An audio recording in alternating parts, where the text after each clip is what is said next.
नमस्कार बच्चों, स्वागत है आपका बिहार बोर्ड क्षेत्र पर। आज हम क्लास 10 का हिंदी का चैप्टर नंबर 5 शुरू करने जा रहे हैं। मैं गारंटी देता हूं कि वीडियो खत्म होते होते आपका कहानी जो है पूरा समझ में आएगा। नहीं समझ में आएगा तो कमेंट कर कर बताइएगा कि सर आप अच्छा नहीं पढ़ाते हैं, अच्छा से समझाते नहीं। एक बार बोल दीजिएगा, मैं डिलीट कर दूंगा वीडियो, ठीक है, और पढ़ाना भी छोड़ दूंगा। तो मैं वीडियो को स्टार्ट करता हूं। तो चैप्टर का नाम है धरती कब तक घूमेगी, ठीक है, धरती कब तक घूमेगी। ये वन शॉट है, रिवीजन, ठीक है, कहानी का वन शॉट है। क्लास 10 हिंदी वर्णिका कहानी, पूरी कहानी वीवीआई प्रश्न, ठीक है। तो मैं कहानी को स्टार्ट करने से पहले आप सभी श्री गणेश जी से आशीर्वाद ले लीजिए, प्रणाम कर लीजिए। मैं भी प्रणाम कर लेता हूँ। फिर उसके बाद चलिए अब लेखक कहानी के बारे में समझते हैं। देखिए, पहले लेखक परिचय समझेंगे। लेखक एवं अनुवादक, ठीक है, लेखक एवं अनुवादक। तो लेखक कौन है? सावरदैया। लेखक कौन है? सावरदैया। और राजस्थानी भाषा है। किस भाषा में है ये कहानी? तो राजस्थानी भाषा में है। हिंदी में, इसको हिंदी में अनुवाद कौन किया है? स्वयं अनुवादक है। मतलब जो लेखक लिखा है ना, उसी ने हिंदी में भी लिखा है। तो आपका एग्जाम में पूछेगा धरती कब तक घूमेगी, इनके हिंदी अनुवादक कौन है? तो आप सभी याद रखिएगा, सावरदैया। और पूछेगा धरती कब तक घूमेगी, इनके लेखक कौन है? तो वो भी बोलिएगा सावरदैया, ठीक है। तो उम्मीद करते हैं आप सभी समझ गए। कैसी भाषा है? तो राजस्थानी भाषा कहानी है, ठीक है, राजस्थानी भाषा कहानी है। ये किताब किस किताब में मिलेगा? तो वर्णिका क्लास 10 5वां पार्ट में, ठीक है, 5वां चैप्टर में मिलेगा। हम पहले ही बता दिए आप सबको। इस कहानी में प्रमुख पात्र कौन है? प्रमुख पात्र कौन है? तो सीता है, ठीक है, एक संघर्षशील विधवा माँ, ठीक है, मतलब इसका पति मर गया है, ठीक है, तो विधवा ही हुई। चलिए, इसको कैसे याद रखे? देखिए यहाँ पर याद रखने का योगक ट्रिक, ठीक है। तो धरती साल भर घूमेगी। धरती कितना बार घूरता है? तो साल भर। तो साल से याद रखिएगा सावरदैया, ठीक है, साल से याद रखिएगा सावरदैया। सो से साल, सा से साल, सावरदैया हो जाता है, याद रखिएगा। उम्मीद करते हैं आप सभी को समझ गए होंगे। अब चलते हैं, इस कहानी में कितने का रोल है, कितना व्यक्ति का कहानी में रोल है, उसको हम जानते हैं। तो ये देखिए, सीता माँ है, ठीक है, ये सीता माँ विधवा है और इनके 3 बेटे हैं। कितने बेटे हैं? तो 3 बेटे हैं। तो याद रखिएगा, क्वेश्चन पूछेगा सीता के कितने बेटे हैं? तो 3। और दो रोटी का संघर्ष है। ये कहानी में 2 रोटी का संघर्ष है। तो बहुत ही अच्छा कहानी, इंटरेस्ट, बहुत ही रुला देने वाली आप सभी को कहानी है, ठीक है, सेट कहानी है, याद रखिएगा। ये देखिए, सीता का बड़ा बेटा का नाम क्या है? कैलाश है, ठीक है। और मंझला बेटा का नाम क्या है? इससे जो छोटा बेटा है तो नारायण है। फिर इससे जो एक छोटा है तो देखिए ना, बिरजू लिखा है, बिरजू, ठीक है, बिरजू लिखा है, लेकिन किसी किसी किताब में बिरजू लिखा रहता है। क्या रहता है? बिरजू, ठीक है, बिरजू लिखा रहता है, याद रखिएगा। कोई दिक्कत नहीं, बिरजू या बिरजू। चलिए, हम तो बोलेंगे बिरजू, ठीक है। तो कैलाश की पत्नी का नाम क्या है? याद रखिएगा, राधा। आपसे क्वेश्चन में पूछ सकता है कैलाश की पत्नी का नाम क्या है? राधा। फिर नारायण की पत्नी का नाम क्या है? भवरी। क्या नाम है? भवरी। और उसके बाद बिरजू की पत्नी का क्या नाम है? तो पुष्पा है। और इतना बड़ा परिवार, कई पोते और पोतियां, जो इनके कैलाश की बेटे बेटियां हैं, ठीक है, उस तो सीता को पोते या पोतियां लगी क्या? तो फिर भी सीता भरे पूरे घर में अकेली है, ठीक है। देखिए कितना बड़ा परिवार है। देखिए, एक कैलाश है, नारायण है, बिरजू है, फिर उसके बाद उसकी पत्नी है, फिर उसके बाद बेटा बेटी है। सोचिए कितना बड़ा परिवार होगा, फिर भी सीता नाखुश है, दुख है, ठीक है। तो इसके बारे में समझेंगे। चलिए अगला स्लाइड पर चलते हैं आप सभी का। ये देखिए, बाहर से भरा पूरा परिवार, ठीक है। ये घर जो लोग रहा है, इसमें मतलब परिवार बड़ा है, ठीक है। इसलिए देखिए कितना सुंदर से हम मतलब इमेजिंग नाने हैं, तो आप सभी को पसंद आया होगा। तो 3 बेटे, 3 बहुएं और पोते और पोतियां, ठीक है। तो और यहाँ पर देखिए, बहुओं के ताने बुढ़िया खाली ठूसती है, रोटी मिलती है पर अपमान के साथ, ठीक है, मतलब ताने मारते हैं। सीता जो है सीता को खाने जब देती थी तो ताने मारकर देती थी, तो क्या बोलकर देती थी? बुढ़िया खाली खाती है, ठीक है। आप सभी घर गांव घर में भी ये सब देखे होंगे, ये ऐसा इमेजिंग कीजिएगा, ठीक है। ये सब गांव घर में भी होता है। चलिए फिर इसके बाद देखिए ना पर आरूसी स्थिति। आरूसी स्थिति क्या होता है? अपना काला ओढ़ना। जो ओढ़ना क्या होता है? मतलब ये क्या कहते हैं, चादर और ये कम्बल, ये ठीक है। काला, अपना काला मतलब पूरा गंदा था, उसी को ओढ़ना बोलता है, ठीक है। तो पूरा गंदा था, तो यहाँ पर देखिए गंदा ओढ़ना देखकर सीता अक्सर रोने जैसी आरूसी हो जाती। मतलब जो कम्बल चादर जो था, कम्बल या चादर होगा सीता के पास, इतना गंदा था ना कि धूल से काला हो गया था, ठीक है। वही सीता को देखकर मतलब मन में ही रोना आ जाता था, ठीक है। चलिए फिर उसके बाद देखिए मुख्य समस्या, ठीक है। तो पति के बिना एक स्त्री अपने घर में बेगानी हो जाती है। बेगानी का अर्थ क्या होता है? पराया। पति के बिना स्त्री एक पराया हो जाता है, याद रखिएगा। फिर देखिए ना पर सीता के मन में भयंकर घुटन और अकेलापन। जो घर में रहता था तो घुटन मतलब होता है जेलकन, ये जेल है ना, तो आप सभी को घर में अकेला रह दीजिएगा तो आप सभी को मन नहीं लगेगा, मजा नहीं आएगा, ठीक है। तो यदि मान लीजिए घर में रहते हैं, माता पिता बात नहीं करे तो आप सभी को अच्छा लगेगा। उसी तरह सीता से अच्छा से बात नहीं करता था, उसको घुटन महसूस होता था, ठीक है। उम्मीद करते हैं आप सभी समझ गए होंगे। अगले स्लाइड पर चलते हैं। अगला स्लाइड देखिए क्या कर रहा है। नियम 1, ठीक है। नियम 1, महीने भर इधर उधर लुढ़कना, ठीक है। लुढ़कना मतलब क्या होता है? एक एक बार कैलाश के पास रहेगा, एक महीना नारायण के पास रहेगा, एक महीना बिरजू के पास रहेगा, ठीक है। तो यहाँ पर देखिए कैलाश का घर, जब कैलाश का फैसला देखिए ना पर कैलाश का फैसला, माँ एक एक महीना भर बेटे के घर खाएगी। मतलब कैलाश ने एक नियम बनाया था। कौन सा नियम बनाया था? हर महीने में एक एक महीने खाएगा। जैसे एक महीना कैलाश के घर खाया, फिर दूसरे महीना में जाएगा नारायण के पास, फिर उसके बाद जाएगा एक महीना के बाद बिरजू के पास, ठीक है। तो उसी तरह ये सुनकर माँ को थोड़ा बहुत दुख लगा, तब भी चला। तो इसी तरह देखिए यहाँ पर बेटे और बहुएं, ठीक है। बेटे और बहुएं नाखुश और नाखुश और उदास, उन्हें माँ एक बोझ और खर्च लगती है, ठीक है। का सोचिए आपको जन्म दिया है, वो 9 महीना कष्ट करके आपको जन्म दिया, फिर एक जन्म से लेकर 12-13 वर्ष तक आपको लवाया, सुनाया, खिलाया, कपड़ा लत्ता खींचा, तो आप थोड़ा सा आपको खाना ताना नहीं देना पड़? खाना आपको माँ को खुश करके नहीं दे सकते हैं? खुशी खुशी सोचिए भाई। तो ये कहानी बहुत ही अच्छे है।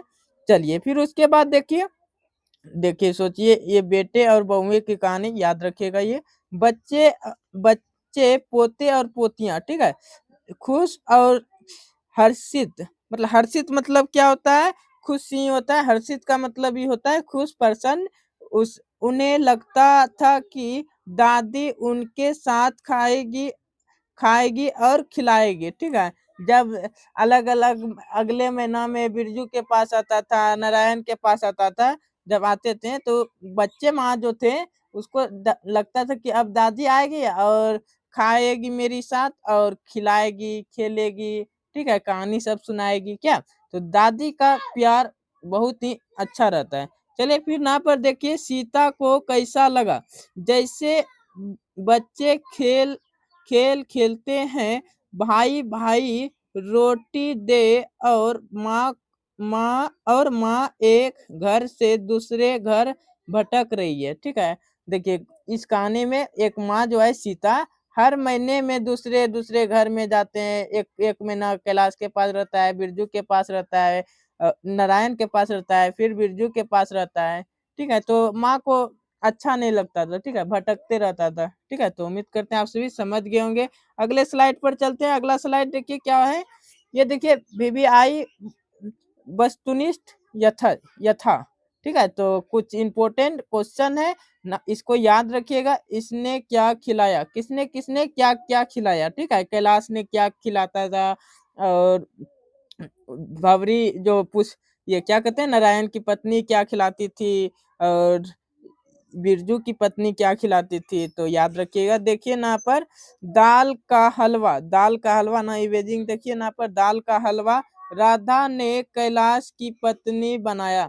मतलब राधा ने कैलाश की पत्नी, कैलाश की जो पत्नी थी राधा, वो माँ जी को दाल का हलवा खिलाया। फिर उसके बाद देखिए ना पर रसमलाई, ठीक है, ना पर रसमलाई, ना पर देख लीजिए। तो भवरी भवरी ने अपने बेटे का जन्मदिन पर भेजी पुष्पा का ताना।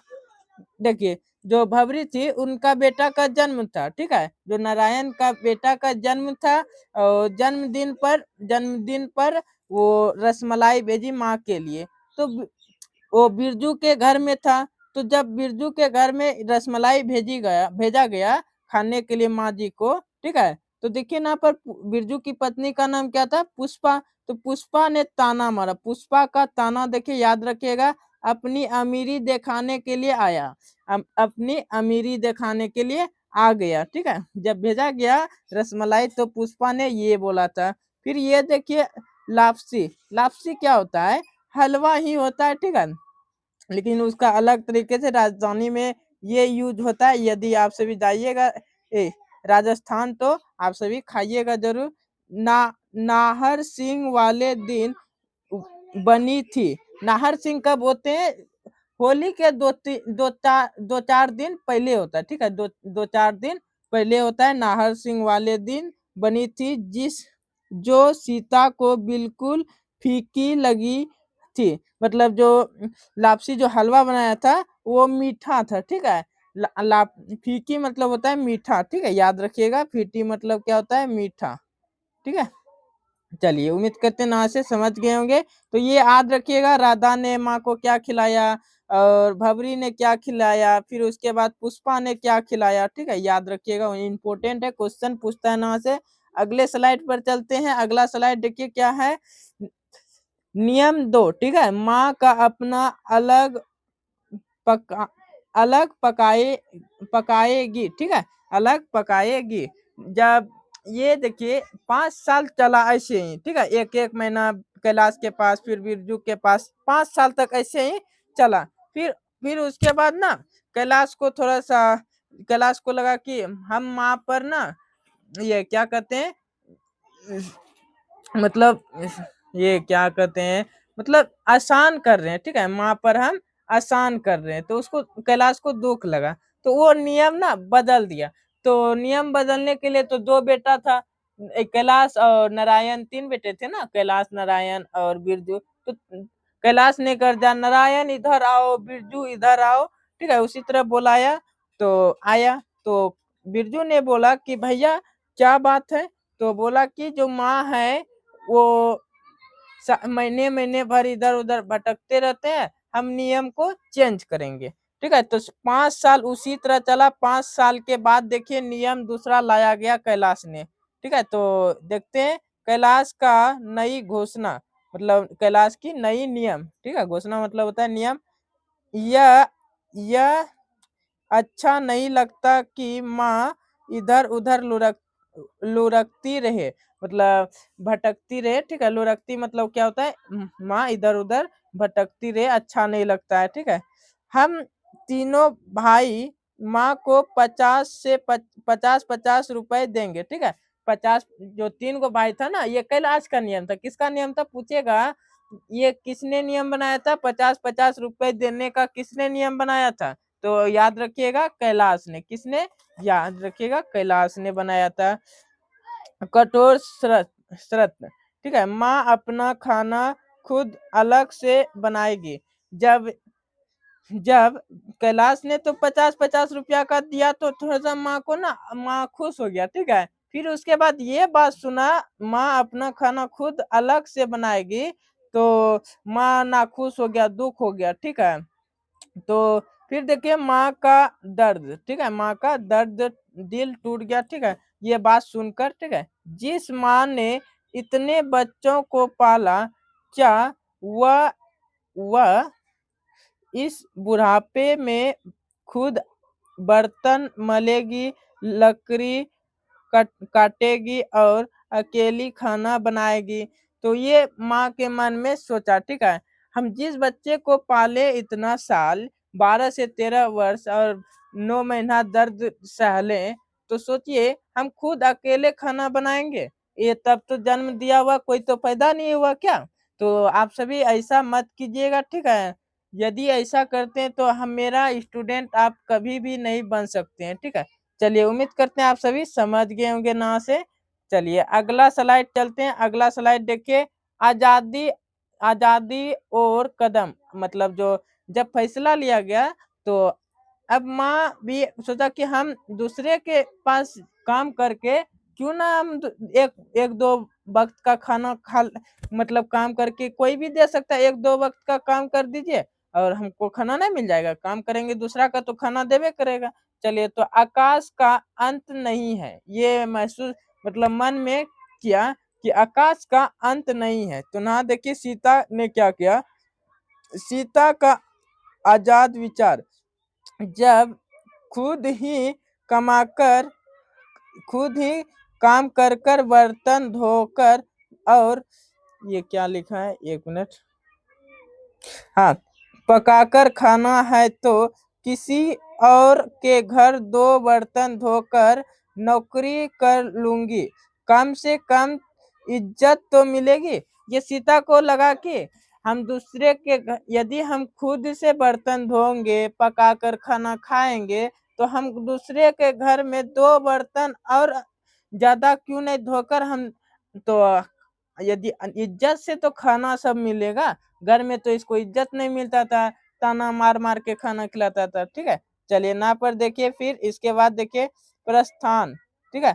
अकेली सुबह अंधेरे में ही सीता अपने टोकरी उठाकर घर से निकल गई। ये जो पीछे में लोक रहा है टोकरी है, ठीक है, ये पीछे में जो है लोक रहा है ये टोकरी है। वो जब सुबह होने वाला था, थोड़ा बहुत अंधेरा, आप सभी ये क्या कहते हैं, सुबह हो गया, दोपहर है, दोपहर कहते हैं, भोर हो गया, ठीक है। तो उसी में जब भोर होने वाला था, दिन होने वाला था, तो अंधेरे में ही घर से वो निकल पड़ा, ठीक है।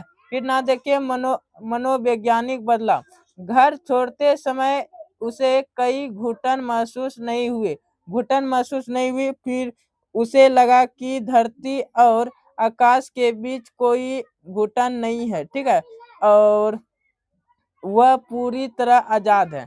जब घर से बाहर निकला तो धरती और आकाश के बीच में बोला कि धरती और आकाश में कोई घुटन नहीं है, हम अब आजाद हो गए हैं, ठीक है। फिर उसके बाद देखिए अगला स्लाइड, देखिए क्या कह रहा है अगला स्लाइड, धरती कब तक घूमेगी शीर्षक के सार्थकता। चलिए यहाँ पर देखिए, आज का सच, कैलाश नारायण बिरजू अपनी माँ सीता को रुला रहे हैं, ठीक है। जो कैलाश था, बिरजू था और नारायण था, वो माँ को रुला रहे हैं, ठीक है। चलिए फिर उसके बाद देखिए कल का भविष्य, कल का जो भविष्य होने वाला है, माँ ने महसूस किया, सोचने लगा वो मन में, देखिए क्या सोचने लगा, एक दिन धरती घूमेगी, यही बच्चे, जो छोटे छोटे बच्चे थे उसके, कैलाश के, नारायण के, बिरजू के, तो पोते, कैलाश के नारायण का सीता को क्या लगा, पोते ही न लगा, तो पोते कल बड़े होकर अपने माता पिता के साथ भी यही व्यवहार करेगा।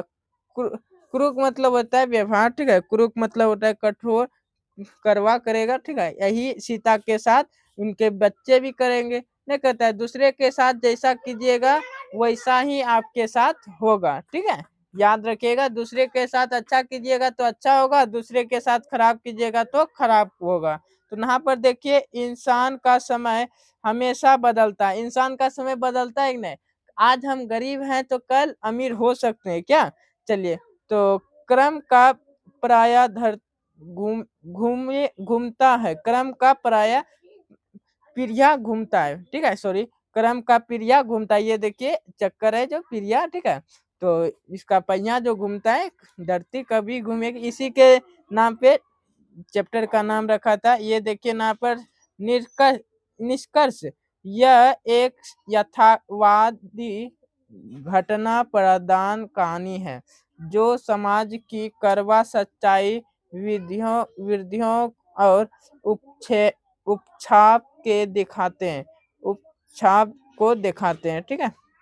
चलिए उपछाप को दिखाते हैं। ये देखिए समाज में भी होता है, क्या गांव घर में भी होता है। ये सब कहानी जो बता रहे हैं ये गांव घर में भी होता है, ठीक है। चलिए अगला स्लाइड देखिए, महत्वपूर्ण क्वेश्चन यहाँ पे अंतिम पड़ाव बीबीआई बोर्ड परीक्षा प्रश्न रट लो, ठीक है, रट लेना है इस क्वेश्चन को। यहाँ पर देखिए याद रखिएगा, सीता अक्सर रुआसी क्यों हो जाती थी? सीता अक्सर रुआसी क्यों हो जाती थी? अपना काला ओढ़ना देखकर, अपना काला ओढ़ना देखकर। फिर अगला सवाल है, 3 बेटे 2 वक्त की रोटी एक माँ किस पाठ की पंक्ति है? मतलब किस, ये 3 बेटे 2 वक्त की रोटी एक माँ किस कहानी में है? तो याद रखिएगा, धरती कब तक घूमेगी, ठीक है, धरती कब तक घूमेगी, याद रखिएगा इसको। फिर अगला सवाल देखिए ना पर, बेटों ने सीता को कितने रुपए माहवारी देने का तय किया? माहवारी मतलब होता है प्रति महीना, ठीक है, तो प्रति महीना कितना रुपए देने का निर्णय लिया? तो 50 रुपए, ठीक है। चलिए हमको लगता है कि आप सभी पहले हमसे जवाब देते होंगे, हम क्वेश्चन पढ़ते होंगे उससे पहले आपका आंसर आता होगा मन में। चलिए फिर देखते हैं अगला सवाल, किसने कहा यह बात अच्छी नहीं लगती है कि माँ महीने भर लुढ़कती रहती है? किसको अच्छा नहीं लगता था कि महीने भर इधर से उधर माँ बदलाव होते रहते हैं, तो अच्छा नहीं लगता है। तो किसको अच्छा नहीं लगते थे? तो बड़े बेटे कैलाश ने, ठीक है, बड़े बेटे कैलाश ने। फिर ये देखिए हम यहाँ पर लिखे हैं, कहानी समाप्त हो गया, ये कहानी समाप्त हो गया। कमेंट में बताइएगा आपको यह कहानी कैसा लगा, और कमेंट में आप सभी जरूर बताइएगा कि आपको ये कहानी कैसा लगा। आप बताइए इसका राय, हमको इसी से पता चलता है। मैं शुरू में ही बोले थे कि आप सभी को यदि वीडियो अच्छा नहीं लगे तो कमेंट करना है, क्या इस सर ये हमको कहानी समझ में नहीं आया, आप पढ़ाना छोड़ दीजिए, ठीक है, हम बोले थे यदि आप सभी कमेंट करके ये बोलेंगे तो हम पढ़ाना छोड़ देंगे, ठीक है। चलिए तो आप सभी कैसा लगा ये कहानी आप सभी कमेंट करके बताइएगा, और अच्छा लगा तो लाइक कर दीजिएगा। और अगला वीडियो आप सभी का मैथ का आएगा, ठीक है, मैथ का अगला क्लास आएगा। चलिए मिलते हैं अगले क्लास में, धन्यवाद, अगले दिन। चलिए दुआओं में याद रखिएगा, ठीक है।